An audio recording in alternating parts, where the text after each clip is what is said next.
Welcome to the show, everybody. My name is Mark Farzetta. This is the Farzy Show presented by MyBookie, mybookie.ag. It's wonderful, just wonderful to have you along for the ride. And I have a feeling that the audio is off. So hit me up in the comments and just let me know if you guys can hear me loud and clear and all that fun stuff. But speaking of being heard loud and clear, I wake up this morning. And I do what many people do, which is, scroll through social media immediately. And what do? I see Jason Kelce is on Jimmy Kimmel. And I didn't know that going into the night. I was like, oh, how about that? And I watched the hit, and I'm like, oh, that's good. And then I scroll a little bit more. And then what else do I see? I see Jason Kelce and TMZ. That sound a little different, but you can hear me? Okay. Let's try that. Is that a little better? Anyway, so Jason Kelce does Kimmel last night, and then I see him on TMZ, and I'm like, oh, that's not good. Whenever I see anyone I know or know of on TMZ and see the big headline or see that it was a TMZ post, I go, oh boy, what's going on here? Jason Kelce apparently was outside Kimmel. I think he was going in to do the hit. And an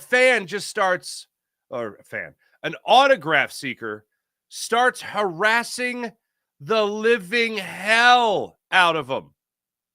Apparently, the guy thought he wasn't going to sign an autograph. Jason was going to sign autographs. The guy starts yelling at him as Jason's about to get in the car or leaving Kimmel. Or I don't know the circumstances of before the hit, after the hit, whatever it was. But the guy starts yelling like vile things at him. And I have the quotes here. I can't play it for you because I don't like having cursing on the show. But he starts yelling at Jason Kelce, basically like, who do you think you are? You're being some, bleep bag, not douchebag, the other thing. And some effing guy thinks he's on a pedestal. The guy's yelling at him in Los Angeles. There's death in these streets 2 blocks away, and you're acting like a D-bag, basically. It was awful. And then Jason ends up signing autographs anyway.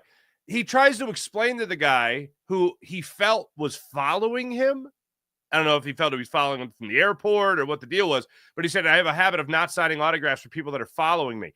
I have been around these groups of people that are huge autograph seekers, and some people just really love, in this case, Jason Kelce, or they really love Jalen Hurts or whoever, and they just want the autograph.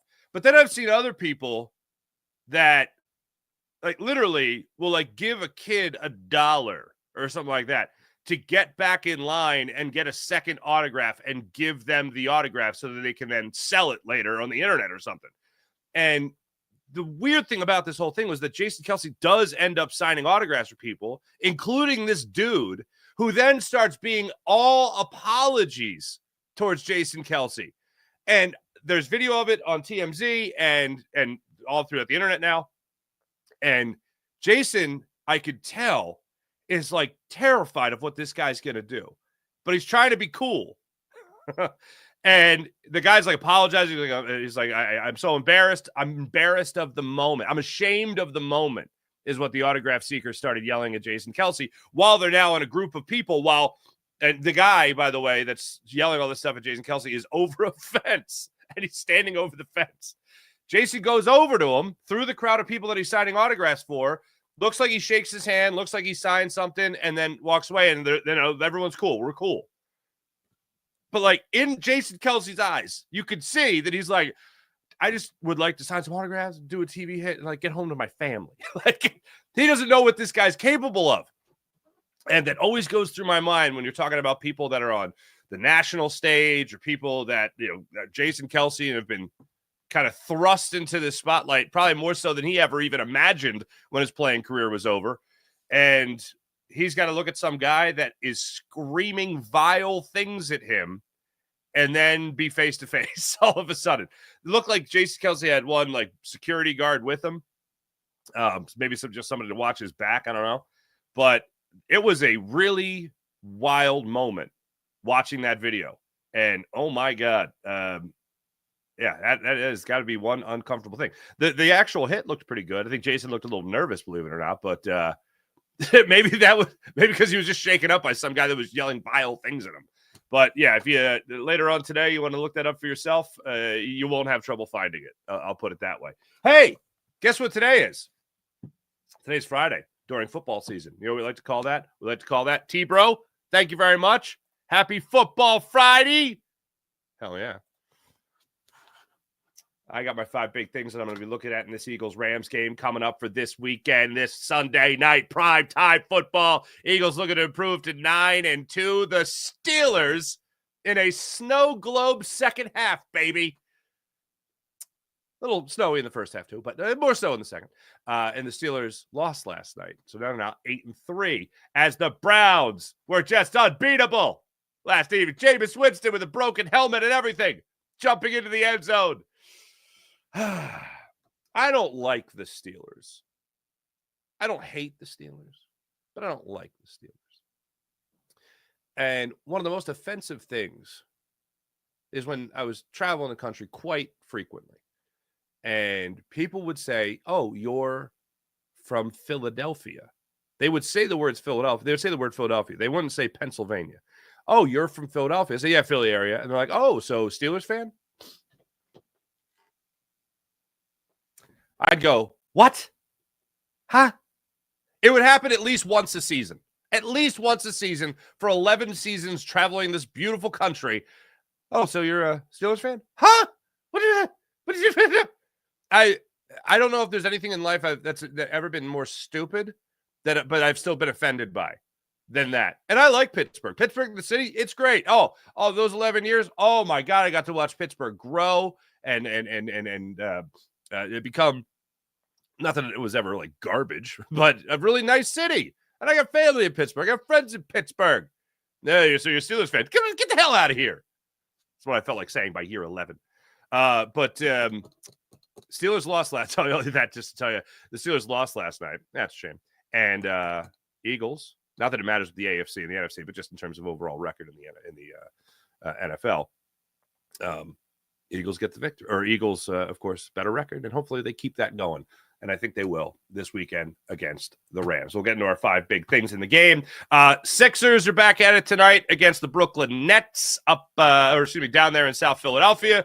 Look forward to that game. Every game now I'm watching with the Sixers, and I watched it with the same mentality against the Memphis Grizzlies. I'm going to watch it with the same mentality again tonight. Every night, because I'm still convinced the Sixers are going to make the playoffs. Call me High School Harry. Call me, Paulie Pom-Poms, whatever you want to call me. I still think the Sixers are making the playoffs. I think they have too much talent on this team. Paul George, good prognosis. He's going to be listed as out for the next couple of games, get reevaluated, and then hopefully back in the swing of things. But I'm very optimistic that this team is going to make the playoffs. And it's not so much that I think the Sixers are so good. It's just that I think the rest of the NBA sucks. That's like not enough of the NBA, is elite, where they're going to keep the Sixers in a 10-game, 11-game, 12-game, under 500 type of thing. 10 games under 500 right now, going into the game tonight, 2-12. Turnaround's got to happen sooner rather than later. Excuse me. And Joel Embiid still playing himself into game shape. 35 points in 35 minutes, 11 rebounds. Jared McCain's a player. Tyrese Maxey I think he needs that one game to get his legs under him, and then he's going to be getting after it tonight against the Nets. The Nets are banged up tonight going into the game. It starts tonight, damn it. It starts tonight. Yay. Eagles. One thing I want to get into the Eagles before I get into anything more specific. This is fun. Britton Covey activated, right? So it looks like he's going to be returning punts this weekend.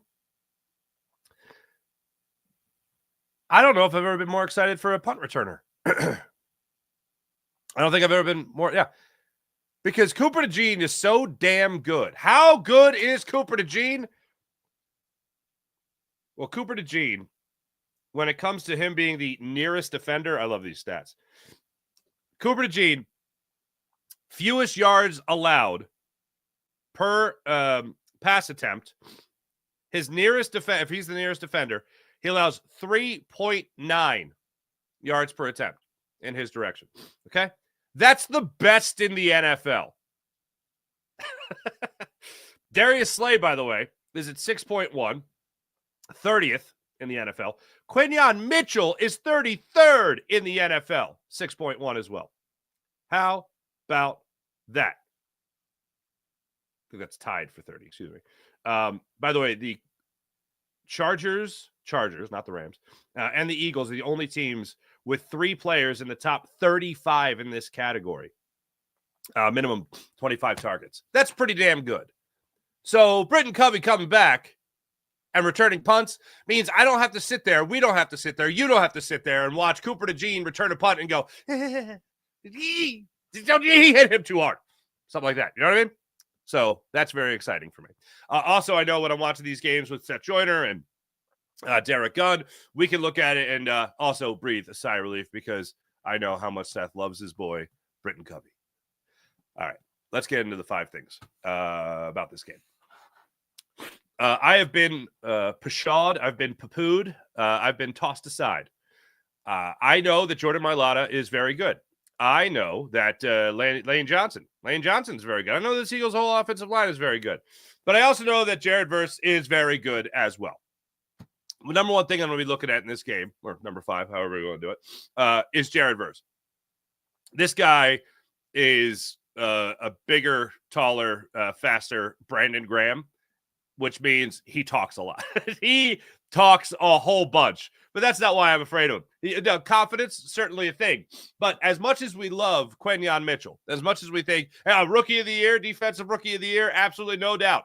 The odds-on favorite to win the defensive rookie of the year right now in the NFL across the sports books, including Parks Casino, the guy edging out Quinyon Mitchell is Jared Verse. He is the favorite right now to win Defensive Rookie of the Year. Lane Johnson described him earlier in the week as twitchy. He's twitchy. He was brimming with confidence. He's got 4.5 sacks on the season, which isn't a lot, but you got 3 players on the Rams that have 3.5 sacks, or excuse me, at least 4.5 sacks on the season. This is the category that really raises my eyebrows. He's got 11. Jared Verse has 11 tackles for loss on the season. That's the 3rd highest total in the NFL. That is as many tackles for loss as Max Crosby in the NFL. So Jared Verse, he's found his way around some right ends, or should be from some right tackles and left tackles so far in the NFL, having himself a nice rookie campaign. He also leads a pass rush that is the best in the NFL in pressure rate.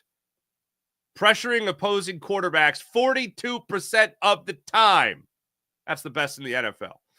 So Jared Verse is a guy to be like, all right, where is he? All right, there. Okay, let's block him. Let's make sure we do that. So that's one of the things I'm certainly going to be looking at in this one. Second thing I'm going to be looking at, Jalen Hurts versus this pass defense. The LA Rams allow an opposing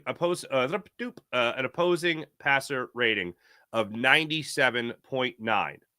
Now that ranks 21st in the NFL. So you could throw the ball.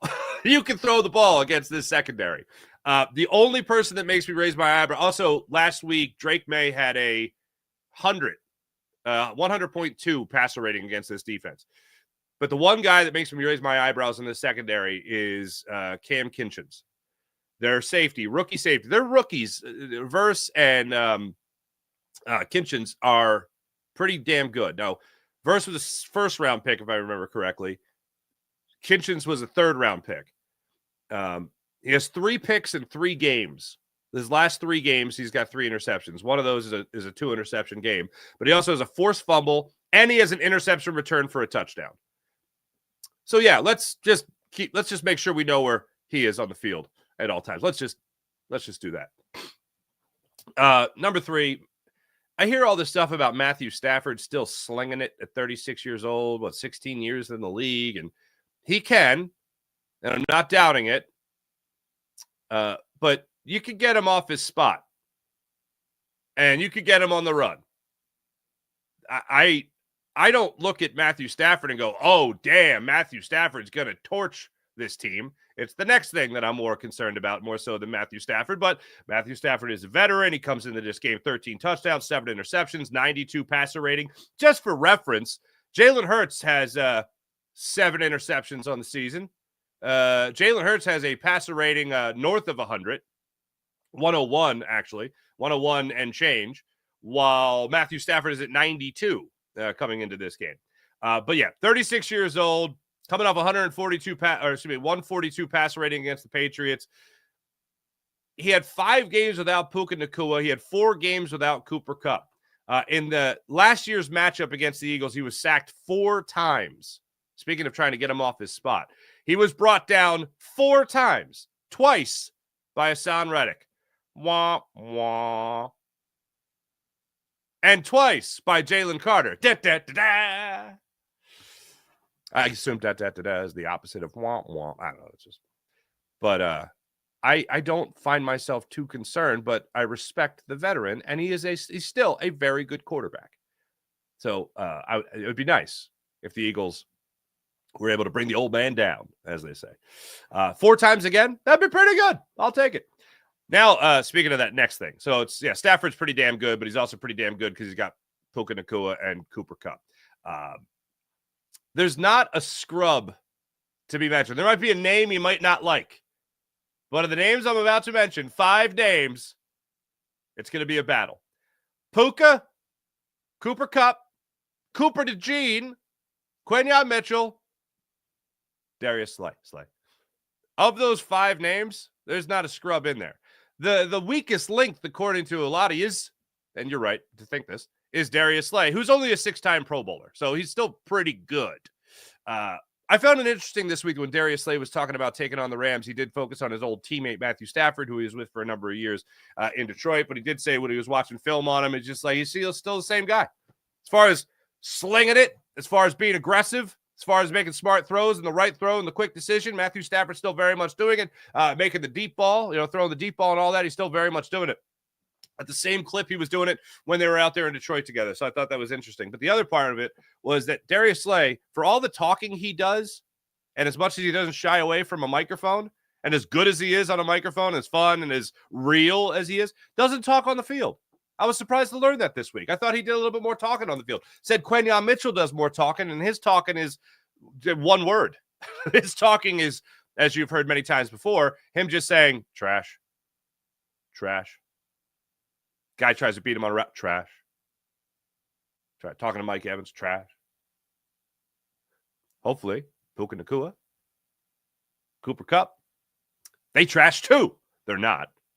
But hopefully he gets Quentin Mitchell and Guantanamo Bay, which, as I mentioned yesterday, he said he likes the nickname Guantanamo Bay. They shut him down. And maybe this is the game you can add 2 for $1, where instead of just adding 1 big name wide receiver or notable wide receiver, you could add 2 in one game, 2 in 1 week. Puka and Cooper. How about Cooper on Cooper? See what happens in this one. But yeah, this is going to be a lot of fun. This wide receiving core against this secondary. These corners and nickel. That's going to be a lot of fun. I look forward to seeing that. Overall, though, I look at this from a bird's eye view, 0 pun intended, and I look at a defense with the LA Rams that has allowed the 10th most yards, the 11th most passing yards, middle of the pack, 15th most rushing yards allowed, 11 most points allowed, going up against this offense. Now, another limited participant was Devontae Smith, unfortunately, at practice yesterday. That's a bit of a concern. Can't say I like that. But you still got Dallas Goedert. You still obviously got A.J. Brown. And you got some guy named Saquon Barkley who is still very good at football. So the Eagles going out there and asserting their will against this Rams team is something that I am expecting. A lot of people are focused on the travel. I don't focus on the travel.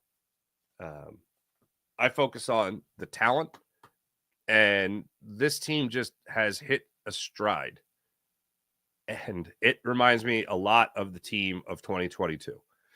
And how about this? The Eagles, over the last 3 years, have been 8-2 through their 8-2 at worst through their first 10 games.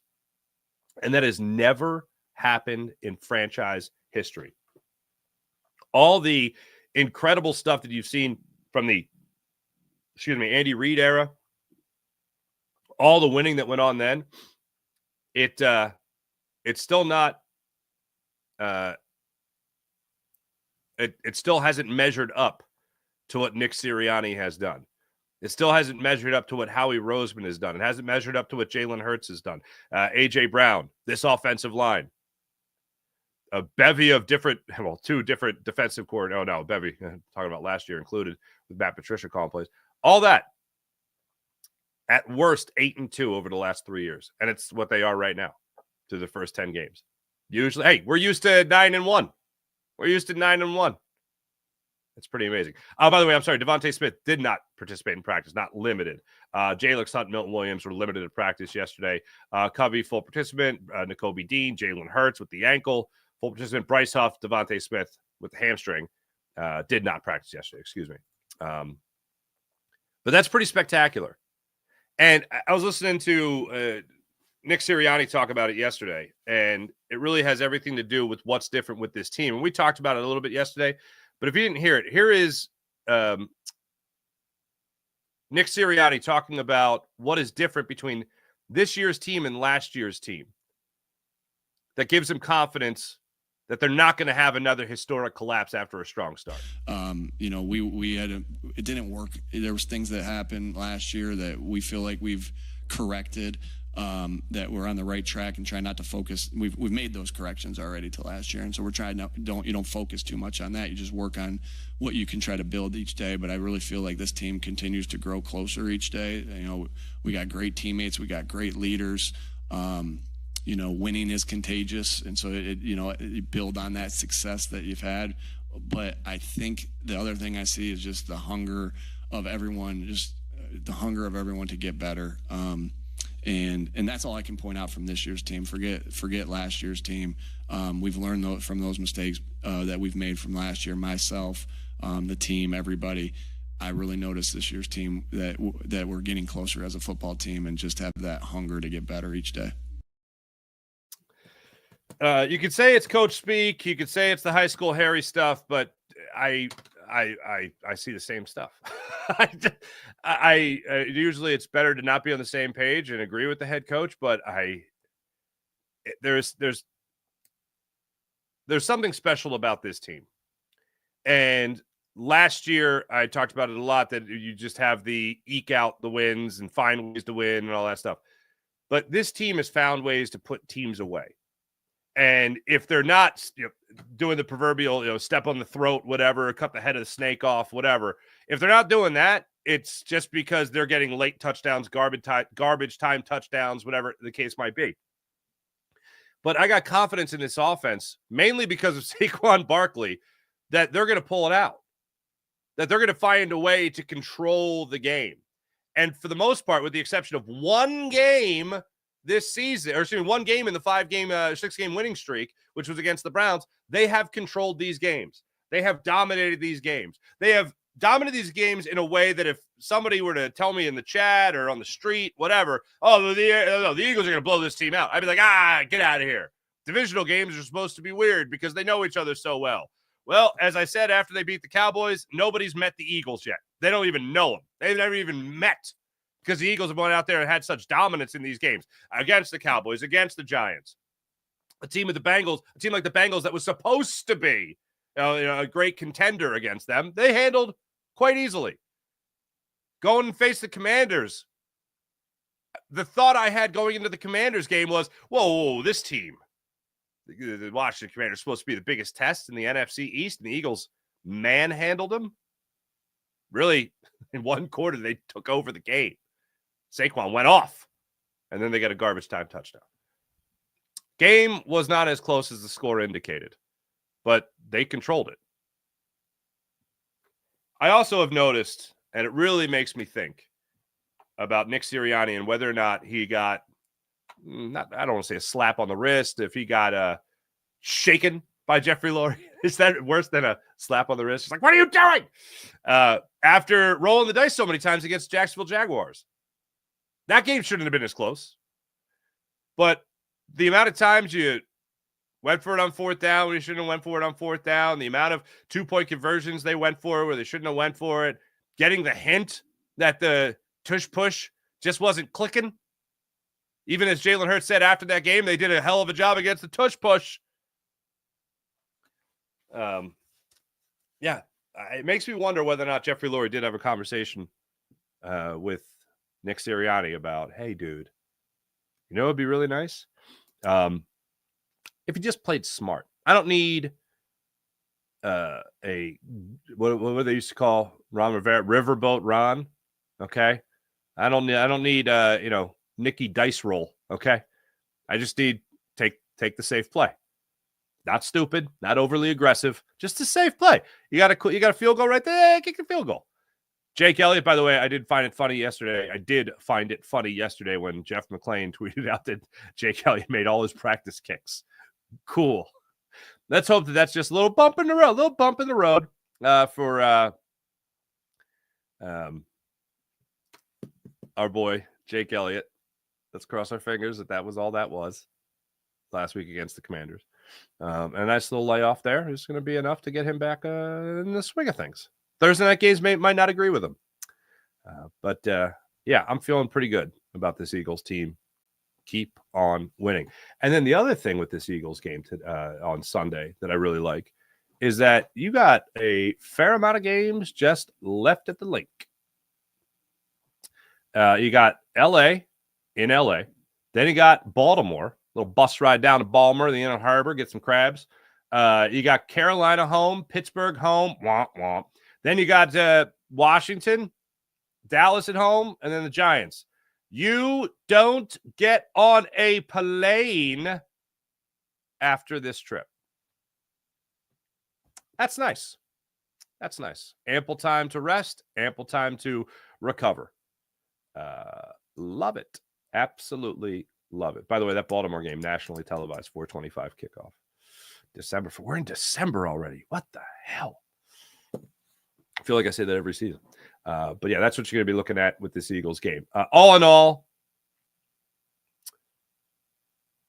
I think the Eagles win this game. I'm in the 30s. I got to see whether or not Devontae Smith is in, but I'm around 30s. I'm between 27 and 33. I'm going to say, what the hell, 30-17. The Eagles win this game. 30-17. They go out there to LA and they handle that business against the Rams. Also, worth noting, I think it was Chase Sr. that put it out there. Vivid Seats, I think, reported that the stadium is going to be 50% Eagles fans, if not a little more. Another stadium takeover. Another stadium takeover in Los Angeles. Eagles did it against the Chargers when they were playing in that soccer stadium, and they've certainly done it against the Rams enough times. So let me hear you roar, Philadelphia Eagles fans. Let me hear your Eagles chants coming through the TV, prime time. I know my boys are going to be looking for you. My camera guys are going to be looking for you in the stands, so give them something worth putting out there, baby. Absolutely love it. I'm going to go Eagles, let's say 30-17. I'll give an extra field goal if Devontae is up and playing in this one. But, I'm going to go 30-17. Eagles win this game. Hey, I don't know if you guys have noticed or not, but your 10-9-8 76ers, your 10-9-8 76ers are a bunch of there's a lot of drama. There's a lot of drama going on. And I found it extremely hilarious that Paul George yesterday went on his own podcast and started talking about whoever leaked that. I don't know who leaked that. I don't know how that got out. But man, that's terrible that it got out. And then Joel Embiid went on another show and said whoever leaked that is a real piece of you know what.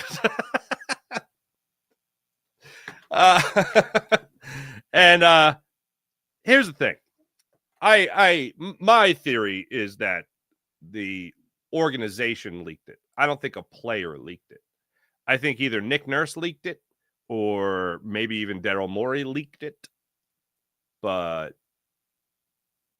Paul George basically authenticated everything that was said in the meeting.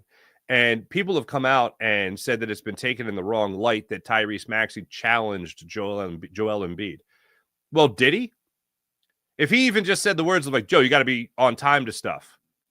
That's enough of a challenge. I don't need that to be Tyrese Maxey jumping up in the locker room and knocking over a table and getting in Joel Embiid's face and putting his finger. Well, it'd be like that if it's Tyrese Maxey to Joel Embiid. Like, I don't need it to be that. I just need it acknowledged. I need somebody like that's the other thing. Like the word acknowledged doesn't get clickbait. The word challenged gets clickbait. I think it might have been NBA Central that even put it out there saying that Paul George clickbaited his own team's drama. I think that's also hilarious. But bottom line is it's a meeting that absolutely had to happen. And my theory is that Nick Nurse felt like he couldn't reach this team anymore with everything he's tried to do, whatever that is. And he tapped on the shoulder of his guy, Kyle Lowry, they were together in Toronto, and just said, hey, dude, let's put the quarter in this machine. Let's get this going. Let's have a conversation. And then Kyle Lowry, respected veteran in the locker room, called the meeting. And in that meeting, everybody aired the grievances, as we've talked about already. And I'm waiting for that moment. It wasn't in Memphis, unfortunately, but I'm waiting for that moment. Hopefully it's tonight against the Nets, where this team goes, all right, let's start winning. Let's string some wins together. And let's allow 10 games under 500 to be the max for the rest of the year. Let's do that. Let's cross our fingers for that. But I did find it amazing that Paul George talked about it. Joel Embiid talked about it. And Joel Embiid being pissed that it got out. Like, sure, I'm sure he's pissed that it got out, but it needed to get out. But yeah, the day and age where players can have a team meeting, nobody's talking about it, and then on their own platform, like Paul George, they talk about it. The other thing that Paul George said, and I kind of agree with this, and this could be taken in the wrong way as like a dig in the direction of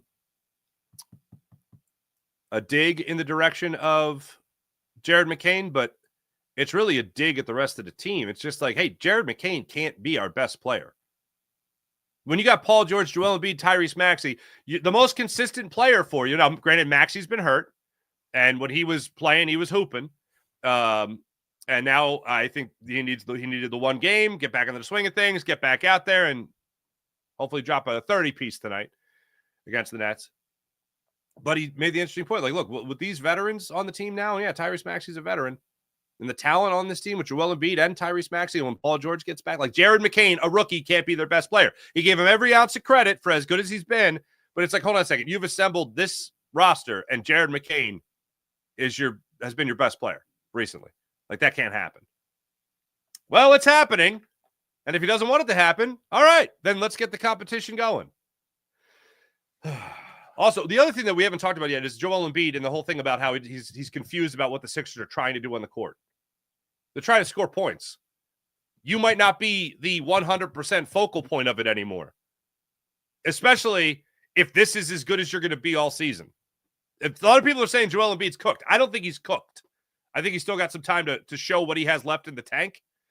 But, man, if he's confused what the Sixers are doing on the court, it's not going to him every time. That usage rate might not be as prolific as it's been in the past. Before I get to the chat check, let me tell you about the great people at the Game Time app. Download the Game Time app. Create an account, use promo code Farzy, and get $20 off your first purchase on the Game Time app. Want to go to the game tonight? Download the Game Time app. Get $20 off your first purchase when you use promo code Farzy on the Game Time app. Let's get into PHL Sports Nation, Philadelphia Sports Nation, enhancing your Philadelphia sports fan experience across all social media and blogs. That's phlsportsnation.com. Let's get into the chat check and see how you guys are doing on this fine Friday morning. Good morning, Ryan. Man called David. Good morning. Hello. Thank you, Ryan. Appreciate you. Man called David. Hello again. Another thumbs up. Cool. T-Bro, happy Football Friday. Oh, you guys are telling me my audio is good. Thank you. Terry Hayes, hello. Ryan, I'm all Jason Kelce'd out. I know other people that are Jason Kelce'd out. I'm not Jason Kelce'd out. I'm not even Kelce'd out. I like both Kelce's. And how about this? I root for Travis and that Taylor lady, that nice Taylor lady that sings the songs and stuff. I root for them. You know why? Because I love. Yeah, that's right. Take that. Serious. Birds wins. I predict the passing game comes alive. If not, I'm worried. Okay. April, good morning. Ryan, Embiid stinks. Trade him to the Heat. Yeah, how about that? That part of the story as well, where he was apparently pissed off that the Sixers didn't get Jimmy Butler. Okay. Luke Skylifter, Farzy, correct me if I'm wrong, but why has the last 3 times we played the Rams been in Los Angeles? Does the NFL consider a neutral field since we take over their stadium? Hopefully they won't. That's a nice little trip for the Philly people to get out there to Los Angeles and enjoy the city of angels. Another stadium takeover on the way. Sean Gillespie, what's happening? Jason A., hello.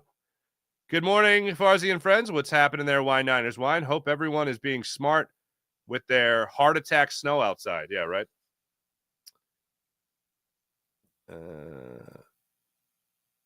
Imagine Lori had his hands around Chirian. You like that, Sean Gillespie? What are you doing? No, actually, Lori's voice is, what are you doing? That's my Jeffrey Lurie impression. I'm with Charles. Nick Nurse leaked it when he told us of it. Oh.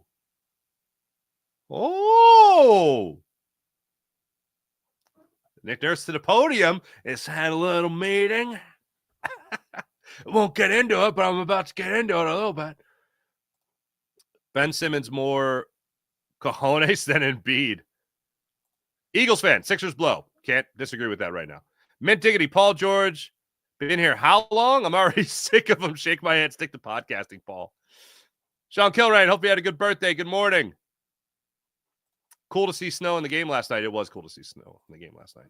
Hey, everybody. Thanks for watching. Thanks for listening. My name is Mark Farzetta. Eagles 30-17. They win the game over the Rams. Catch you guys tonight on Locked On 76ers postcast after the Sixers beat the Brooklyn Nets. That's what's going to happen tonight. See you guys tonight on Locked On Sports Philadelphia's YouTube channel. Like and subscribe. See you Sunday night on the Seth Joyner Show YouTube channel. See you guys then. Bye.